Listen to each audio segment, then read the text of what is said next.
नमस्कार, मैं सिद्धार्थ शुक्ला। इंदौर की उस सुबह को कोई नहीं भूलेगा जब सोशल मीडिया पर एक वीडियो तेजी से वायरल हुआ। एक कोचिंग सेंटर के बाहर हंगामा मचा था और बीच सड़क पर एक युवक को बेल्ट से पीटा जा रहा था। उसके चेहरे पर थप्पड़ों की आवाजें पड़ रही थी और पास खड़ी भीड़ मोबाइल कैमरे से सब कुछ रिकॉर्ड कर रही थी। यही था वो पल जब इंदौर की आम जिंदगी में अचानक एक गहरा सन्नाटा उतर आया। उस युवक का नाम था मोहसिन खान, जो शहर की एक प्रसिद्ध शूटिंग एकेडमी की कोच के रूप में काम कर रहा था।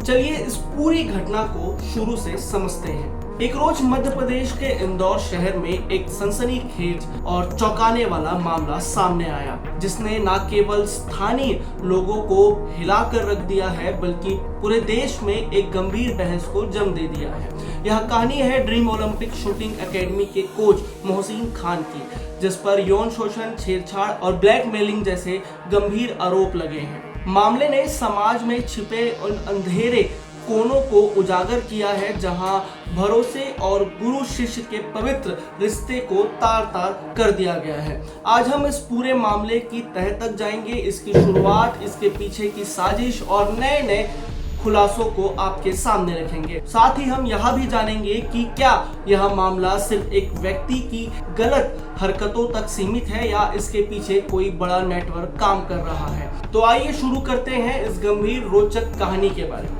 इंदौर मध्य प्रदेश का एक ऐसा शहर जिसे मिनी मुंबई कहा जाता है। यह शहर अपनी संस्कृति, शिक्षा और प्रगति के लिए जाना जाता है, लेकिन मई 2025 में इस शहर की शांत सड़कों पर एक तूफान खड़ा हो गया जब ड्रीम ओलंपिक शूटिंग एकेडमी के कोच मोहसिन खान के खिलाफ एक नाबालिग छात्र के यौन शोषण का आरोप लगाया गया। यह वह पल था जब इस मामले ने पहली बार सुर्खियां बटोरी थी। इस छात्र की हिम्मत ने न केवल मोहसिन के काले कारनामों का पर्दाफाश किया बल्कि एक ऐसी सच्चाई को सामने लाया जिसने समाज के हर वर्ग को झकझोर कर रख दिया था। यह सब शुरू हुआ 21 मई 2025 को, जब एक नाबालिग छात्र जो 2021 से 2023 तक ड्रीम ओलंपिक शूटिंग एकेडमी में राइफल शूटिंग की ट्रेनिंग ले रही थी, हिंदूवादी संगठनों के कार्यकर्ताओं के साथ इंदौर के अन्नपूर्णा थाने पहुंची। उसने कोच मोहसिन खान पर गंभीर आरोप लगाए। छात्रा ने बताया कि 8 नवंबर 2023 को प्रैक्टिस के दौरान मोहसिन ने राइफल पकड़ने के बहाने उसे गलत तरीके से छुआ। जब उसने इसका विरोध किया और उसे धक्का देकर रोका तो मोहसिन ने गुस्से में चिल्लाते हुए धमकी दी कि अगर तुझे एकेडमी में रहना है तो जैसा मैं कहूँ वैसा करना होगा, वरना तेरा करियर खत्म कर दूंगा। डर और शर्मिंदगी के कारण वह छात्र उस समय चुप रही। उसने अपनी मां को इस घटना के बारे में बताया, लेकिन परिवार ने शुरू में इस मामले को दबाने का फैसला किया। जब उन्हें पता चला कि मोहसिन ने कई अन्य लड़कियों के साथ भी ऐसी हरकतें की है तो उन्होंने हिम्मत जुटाकर पुलिस में शिकायत दर्ज कराई। पुलिस ने तुरंत कार्रवाई करते हुए 22 मई 2025 को मोहसिन खान को गिरफ्तार कर लिया। लेकिन असली सनसनी तब मची जब पुलिस ने मोहसिन के मोबाइल की जांच की।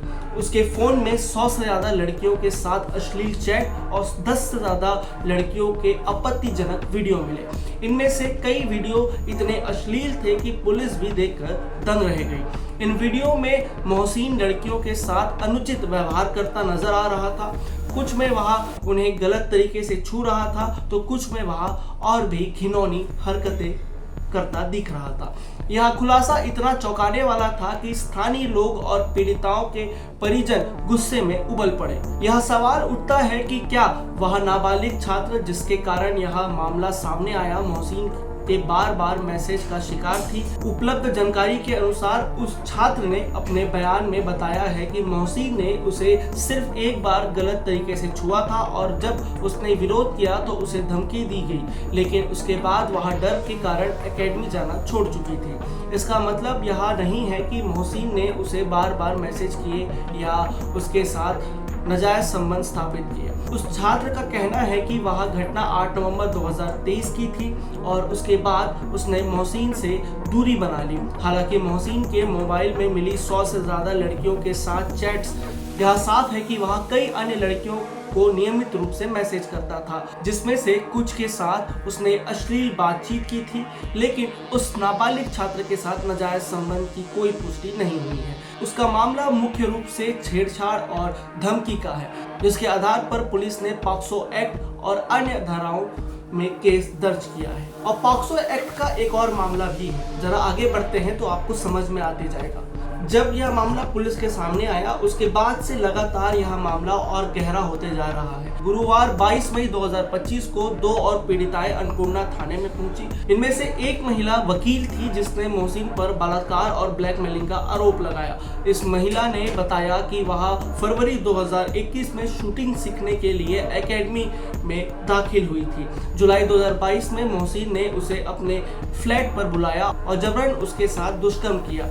उसने विरोध किया, लेकिन मोहसिन ने उसे धमकाया कि अगर उसने किसी को बताया तो उसकी बदनामी होगी और कोई उससे शादी नहीं करेगा। इस डर के कारण वह चुप रही। मोहसिन ने फरवरी 2022 से दिसंबर 2023 तक कई बार इसके साथ जबरन संबंध बनाए, यहाँ तक कि जब उसकी शादी हो गई और वह इंदौर से बाहर चली गई, तब भी मोहसिन उसे ब्लैकमेल करता रहा। उसने धमकी दी कि अगर वह इंदौर लौटकर उससे नहीं मिली तो वह उसके अश्लील फोटो और वीडियो उसके पति को भेज देगा। जब वह अपने पति के साथ इंदौर वापस आई तो मोहसिन ने फिर से उसे अपने फ्लैट पर बुलाया, दुष्कर्म किया। इस महिला ने यह भी बताया कि मोहसिन ने उसे नॉनवेज खाने के लिए मजबूर किया, उसका कलावा उतरवा दिया और पूजा पाठ से रोकने की कोशिश की। दूसरी पीड़िता एक आदिवासी समाज की युवती थी, जो एकेडमी में सहायिका के रूप में काम करती थी। उसने बताया कि 16 मई 2025 को मोहसिन ने उसे अपने फ्लैट पर बुलाया और अश्लील बातें की, उसके पैरों को छूने की कोशिश की और जब उसने विरोध किया तो मोहसिन ने उसे धमकाया कि वह ऊपर नहीं जा सकती और उसे उसी फ्लैट में बैठकर काम करना होगा। इस युवती ने यह भी आरोप लगाया कि मोहसिन ने उसकी जाति को लेकर अपमानजनक टिप्पणियां की और गालियां दी। जब उसने जुलाई 2024 में नौकरी छोड़ दी और जनवरी 2025 में अपनी सैलरी मांगी तो मोहसिन ने उसे फिर से धमकाया। इस मामले में पुलिस ने SC/ST एक्ट के तहत भी FIR दर्ज किया है। 27 मई 2025 को इस मामले में एक और चौंकाने वाला खुलासा हुआ, जब एक 5वीं FIR दर्ज की गई। इस नई शिकायत में एक पीड़िता ने आरोप लगाया कि 2020 में जब वह मोहसिन की एकेडमी में काम करती थी तो मोहसिन ने उसके भाई इमरान खान और दोस्त फैजान खान ने लॉकडाउन के दौरान उसे फ्लैट में बंधक बनाया, सामूहिक दुष्कर्म किया।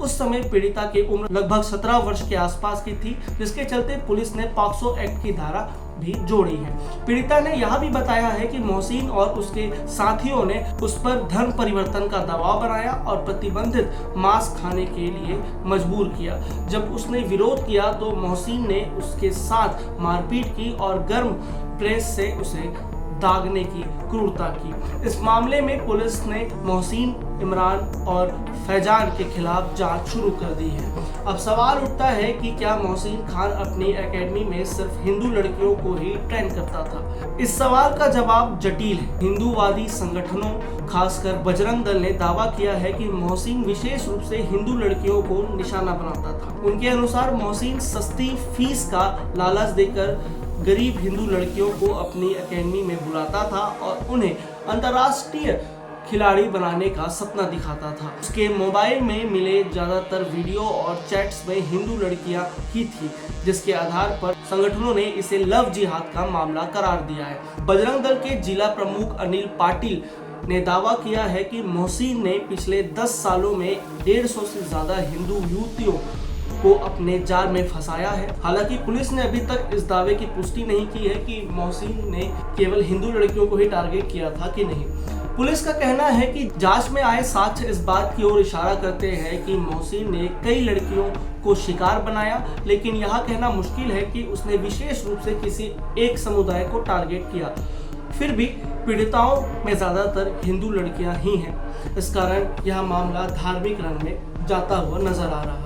मोहसिन के मोबाइल में मिले सबूतों ने इस मामले को और सनसनीखेज बना दिया है। पुलिस ने बताया है कि उसके फोन में 150 से ज्यादा लड़कियों के साथ अश्लील चैट और कई आपत्तिजनक वीडियो मिले हैं। कुछ वीडियो में वह लड़कियों को गलत तरीके से छूता दिख रहा है तो कुछ में वह और भी घिनौना हरकत करता दिख रहा है।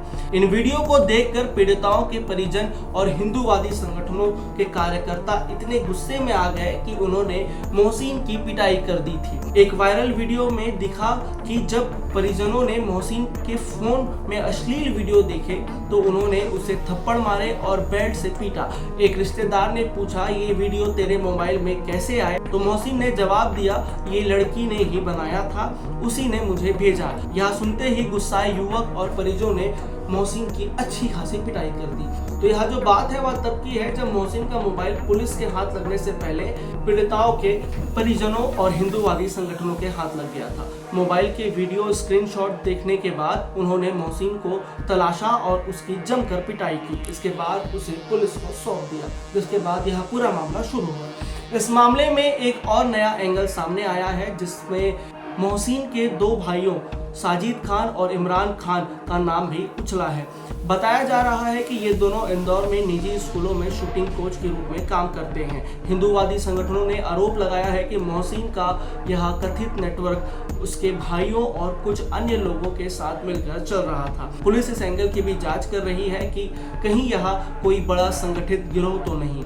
Additional police commissioner Amit Singh ने बताया कि मोहसिन का मोबाइल फॉरेंसिक जांच के लिए भेजा गया है और डिलीट किए गए फोटो और वीडियो को रिकवर करने की कोशिश की जा रही है। अगर जांच में कोई और व्यक्ति शामिल पाया गया तो उसे भी सह आरोपी बनाया जाएगा। स्थानीय लोगों और सिल्वर ऑक्स कॉलोनी के निवासियों ने भी इस मामले में गहरी नाराजगी जताई है। उन्होंने मकान मालिक पर भी कार्रवाई की मांग की है जिसने मोहसिन को अपनी प्रॉपर्टी किराए पर दी थी। एक रहवासी शिवानी पटेरिया ने बताया है कि मोहसिन ने बिना अनुमति के पेंट हाउस बनाकर वहां कोचिंग चलाई थी। निवासियों ने कई बार शिकायत की लेकिन कोई सुनवाई नहीं हुई। अब नगर निगम ने इस पेंट हाउस की जांच शुरू कर दी है और अगर यह अवैध पाया गया तो इसे तोड़ा जा सकता है, यानी कि इस पर बुलडोजर चल सकता है।